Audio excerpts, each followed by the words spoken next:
જામનગર મહાનગરપાલિકા દ્વારા 2.5 દાયકા પૂર્વે બનાવેલ અંધાશ્રમ નજીક આવેલ 1404 આવાસ જર્જરિત હાલતમાં હોય જામનગર મનપા દ્વારા અવારનવાર આ આવાસો ખાલી કરવા નોટિસ, રૂબરૂ મુલાકાત સહિતના પ્રયાસો કરવામાં આવ્યા બાદ ગતરોજ પણ આખરી પ્રયાસ કરવામાં આવ્યો હતો। અહીં 117 બ્લોકમાં 1404 ફ્લેટ આવેલ છે। આજે મનપા દ્વારા અહીં 2 બ્લોકનું ડિમોલેશન શરૂ કરવામાં આવ્યું। મનપાની એસએસટી શાખા દ્વારા ચુસ્ત પોલીસ બંદોબસ્ત ગોઠવી આ ડિમોલેશનની કામગીરી આજરોજ હાથ ધરવામાં આવી હતી। ખતુબેન શેખ છે, અમે આવાસમાં રહીએ છીએ। આમાં બધા ગરીબ માણસો છે, કોઈ ભાડા ભર્યા કે એમ છે ને આ લોકો નગરપાલિકામાં વારે અમને ધમકી મારીને અમને બીવરાવી જઈએ તઈ આવીને કે ખાલી કરો, આમ કરો। અમારે ભાડે ક્યાં ભરીએ? અમે ગરીબ માણસો છે, આમાં રાંડી બાયું છે વધારે, ત્યાં ગરીબ પબ્લિક વધારે છે। અમને આમાં મકાન આપે રહેવા ને અમે આ ખાલી કરી દઈએ। આ બાજુ આ 2 સાઈડ છે, એક સાઈડ પાડીને એક સાઈડમાં અમને રહેવા દઈએ તો અમે ખાલી કરી દઈએ। અમને એ તો એ લોકો કે તમે વયા જાઓ, અમે કામીએ કે ભાડા ભરીએ કે ખાઈએ?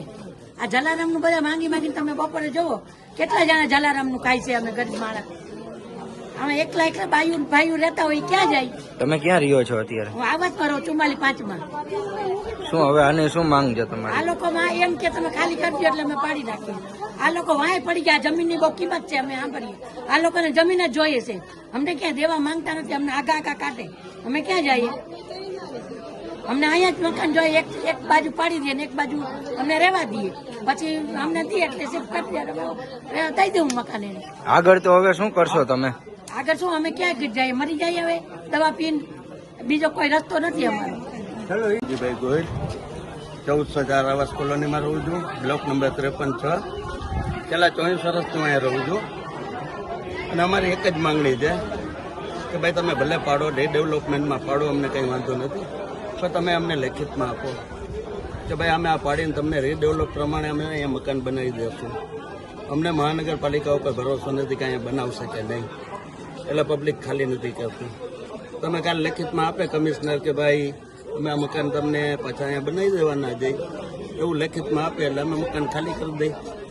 આ બાબતમાં તમે કઈ અરજી કરેલી છે લોકોને? હા, અમે નોટિસ 2 વર્ષ પહેલા અમે એસોસિએશન બનાવ્યું છે 18 જણાનું, એમાં સ્ટેન્ડિંગ કમિટીના ચેરમેન છે, મેયર છે, કમિશનર છે, એ બધાને આપેલા છે, ધારાસભ્ય છે એને આપેલા છે, પૂનમબેનને આપેલું છે, કેટલાક કોર્પોરેટર છે એને આપેલા છે, એવા 15 અમે બધાને આપેલા છે આવેદનપત્ર કે હવે અમને જે લખાણમાં આપો એટલે અમે જે ખાલી કરી દઈએ। તમને સામે જવાબ શું આપેલો છે? જવાબમાં 2.5 મહિના પછી તમને 2.5 મહિના થઈ ગયા છે, જવાબ નથી આવ્યો કે ઉપર અમારે પૂછવું પડશે કે અમારે આગળ કઈ રીતે પ્રોસિજર કરવી। જવાબ કંઈ આવ્યો નથી। ચૂંટણીનો સમય હતો એ પહેલાં અમે આપેલું, આચારસંહિતા લાગુ હતી એટલે કંઈ જવાબ અમને મળેલ નથી। એટલે અમારી એક જ માંગણી છે કે તમે લેખિતમાં આપો એટલે અમે ખાલી કરી દઈએ। અમે ખાલી કરવા તૈયાર છીએ, પણ લેખિતમાં આપો। મહાનગરપાલિકા ઉપર અમને ભરોસો નથી। ઘણા આવાસો પાડેલા પડ્યા છે, કોઈ ટેન્ડર લેવા તૈયાર નથી બિલ્ડરો। એટલે અમારી એક માંગ છે કે તમે અમને લેખિતમાં આપો એટલે કાલ ખાલી કરી દઈએ, અમને કંઈ વાંધો નથી। અમે રહેવા માંગતા નથી આ જર્જરિત મકાનમાં, પણ લેખિતમાં આપો।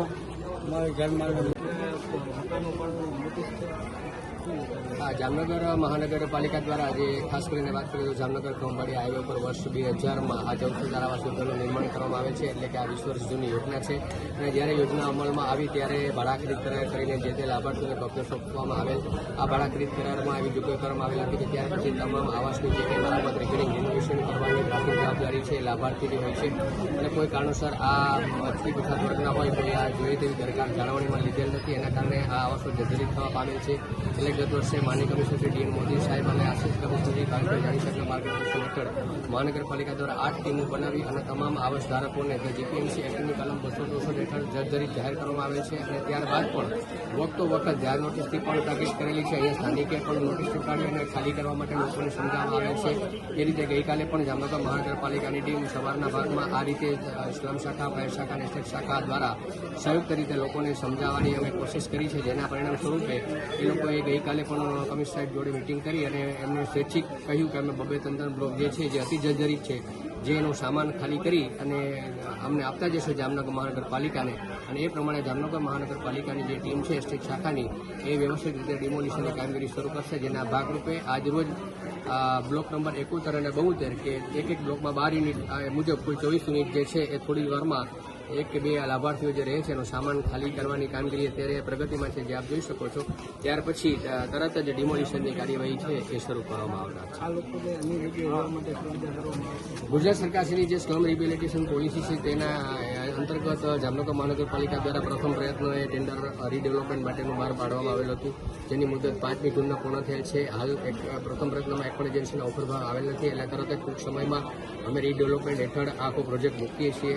અને જો એમાં કોઈ ઓફર એજન્સીમાં આવશે તો સરકારશ્રીની જે પોલિસી મુજબ જે લાભાર્થીઓને મળવાપાત્ર ભાડું હશે જે તમામને વૈકલ્પિક વ્યવસ્થા અને ભાડા આપવાની જવાબદારી સામાન્ય રીતે એજન્સીની હોય છે, જ્યાં સુધી પ્રોજેક્ટ પૂરો ન થાય ત્યાં સુધી એ રીતે નિયમોનુસાર કાર્યવાહી છે એ ક્રમશઃ હાથ ધરવામાં આવશે.